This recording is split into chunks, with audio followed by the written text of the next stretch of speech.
देखिए सर, मैं लखनऊ से आता हूँ, ये बात सही है और लखनऊ में कल चुनाव है। दुर्भाग्य से मैं इस वक़्त लखनऊ में नहीं हूँ। लेकिन जो वहाँ से मतलब आप जैसे तमाम लोगों से बातचीत करके और मित्र परिचित तमाम जो लोग जो हैं, उनसे बात करके जो हवा का रुख मिल रहा है, वो क करीब-करीब वैसा ही है, जो पहले 3 फ़ेज़ में हम लोग देखते आए हैं कि यानी समाजवादी पार्टी का ज़ोर जो है, वो दिख रहा है। लखनऊ में भी दिख रहा है और लखनऊ से आस-पास के जो इलाके हैं, यानी सीतापुर, हरदोई, रायबरेली, उन्नाव, जहाँ-जहाँ हो रहा है और पीलीभीत, लखीमपुर खीरी में तो ख़ैर वो ये अपने अजय मिश्र टेनी का मामला है ही, वो भी चल रहा है। तो तमाम सारी बातें हैं और लखनऊ चूँकि मतलब सरकार और प्रशासन का मुख्यालय है एक तरह से, तो वहाँ ओल्ड पेंशन स्कीम जो अखिलेश यादव ने कही है, उसका भी बड़ा असर है। क्योंकि और कोरोना को प्रबंधन जो रहा है, जिसको लखनऊ ने झेला है, बहुत बुरी तरह से पूरे प्रदेश ने झेला है दरअसल, लेकिन लखनऊ में हमने उसकी बहुत मारामारी झेली देखी है और ब्रजेश पाठक जो कि कैंडिडेट हैं इस समय लखनऊ में, कैंट जी। एरिया से और मंत्री भी हैं सरकार में, उनको चिट्ठी लिखनी पड़ी योगेश प्रवीण के लिए, लेकिन वो बचाए नहीं जा सके। तो आप सोचिए कि एक बहुत बड़ी हस्ती को हमने खो दिया, लखनऊ की हस्ती, जिनके नाम से लखनऊ का नाम था। तो कोरोना का प्रबंधन जो है वो कहीं न कहीं लोगों के दिमाग में है, यानी बैक जी। ऑफ द माइंड जिसको हम बोलते हैं उसमें है। वो कोई समर्थक हो या विरोधी हो, दोनों के बारे में मैं बात कह रहा हूँ। समर्थक जो है क्योंकि सरकारी कर्मचारी बहुत सारे ऐसे हैं, जिनके सामने पेंशन का मसला है और लखनऊ में अच्छी खासी तादाद है।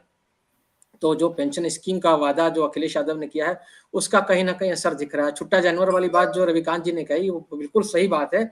वो एक बहुत बड़ा मुद्दा है और जिसको हरजिंदर जी कह रहे थे कि बहुत खराब ढंग से एड्रेस किया है सरकार ने, यानी प्रधानमंत्री जी ने। तो आप आज जो योगी आदित्यनाथ भाषण दे रहे थे, शायद अयोध्या में बोल रहे थे, तो उसमें उन्होंने आप देखिए कि उसको उन्होंने गोकशी से जोड़ दिया। उन्होंने ये भी मतलब जो उनका कोर एजेंडा है, दरअसल आप उसको ये समझिए कि वो उसको छोड़ना नहीं चाहते। उन्होंने कहा कि ठीक है, छुट्टा जानवर की बात है, हम किसान के हित का ख्याल तो रखेंगे, लेकिन हम ये भी देखेंगे कि गाय की रक्षा भी हो, यानी गोकशी कोई ना कर पाए। उन्होंने सीधे-सीधे कसाई का नाम लिया और उन्होंने कहा देखिए हम किसी को हम अवैध बूचड़खाने नहीं चलने देंगे इस प्रदेश में।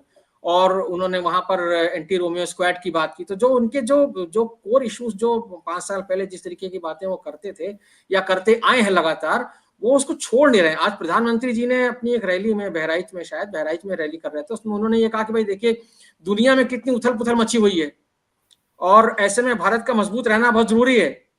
तो भारत का मजबूत रहने के लिए आपको हमारे हाथ मजबूत करने हैं, मतलब इसका ये अर्थ है कि आप 2022 में हमको जिताइए और या बीजेपी को जिताइए। अमित शाह बार-बार अपनी रैलियों में कह रहे हैं कि भाई आपने हमको 2014 में वोट दिए, 2017 में दिए, 2019 में दिए, तो अब 2022 में देखिए जीत का चौका जो है मारिए। जी। तो ये जी। इनके बयानात हैं। और वो जहाँ तक भाषा की बात आपने कही तो वो चूँकि आप अब कुछ शेर-शायरी यहाँ पर हो गई है, तो मुझे वो गालिब का शेर याद आ गया।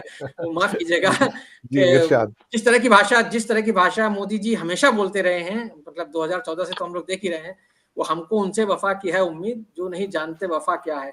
तो मोदी जी जो है वो उनसे डिसेंसी की उम्मीद करना, ये उस पूरे कुनबे से जिस तरीके की भाषा वो बोलते रहे हैं, वो 50 करोड़ की गर्लफ्रेंड, शहंशाह यानी तमाम तरह की बातें वो करते रहे हैं, है ना? शहज़ादे, दीदी, तमाम तरह का जिस तरीके से और जिस जिस व्यंग्यात्मक ढंग से वो बोलते हैं, यानी उनकी जो आंतरिक घृणा है सामने वाले को लेकर के, अपने विपक्षी को लेकर के, वो उसको प्रकट करने की, उस अभिव्यक्ति की जो भी उनके पास तरीके हैं, वाणी, शरीर, चेहरे के भाव, अभिव्यक्ति वो सब उसका इस्तेमाल करते हैं। दीदी वो जिस तरीके से कहते थे पश्चिम बंगाल में, हम में से जिसने भी उसको सुना है, सभी ने सुना है, तो वो ये निश्चित तौर पर ये मानेगा कि कोई व्यक्ति अपनी बहन को इस तरह से नहीं बुला सकता। यानी भी जिस तरह से वो दीदी कहते थे। तो उसी तरह से वो जब यहाँ बात करते हैं, तो लगातार करते हैं। अब देखिए बीजेपी की समस्या क्या है सर, इस पूरे चुनाव में जो बात अभी कुछ-कुछ सामने आई है, अभी संतोष जी की और रविकांत जी और हरजिंदर जी की बातों में,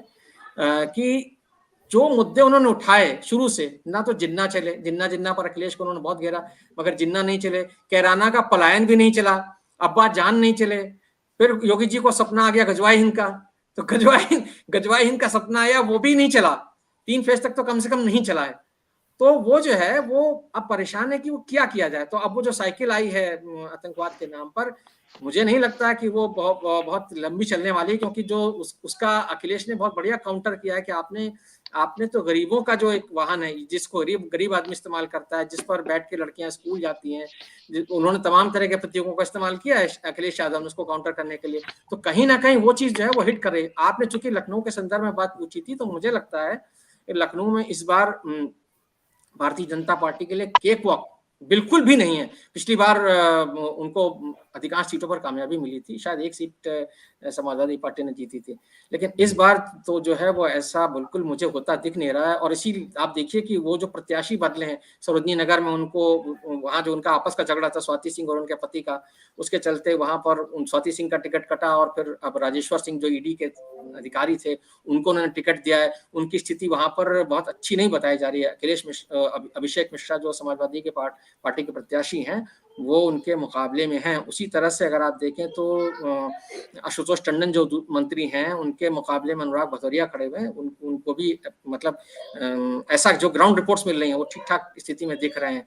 तो ये कुछ चीजें हैं। और मतलब शुरुआती टिप्पणी में मैं यही कहना चाहूंगा कि फिलहाल लखनऊ में जो है उनके लिए, बीजेपी के लिए बिल्कुल केक वॉक जैसी स्थिति नहीं है इस बार।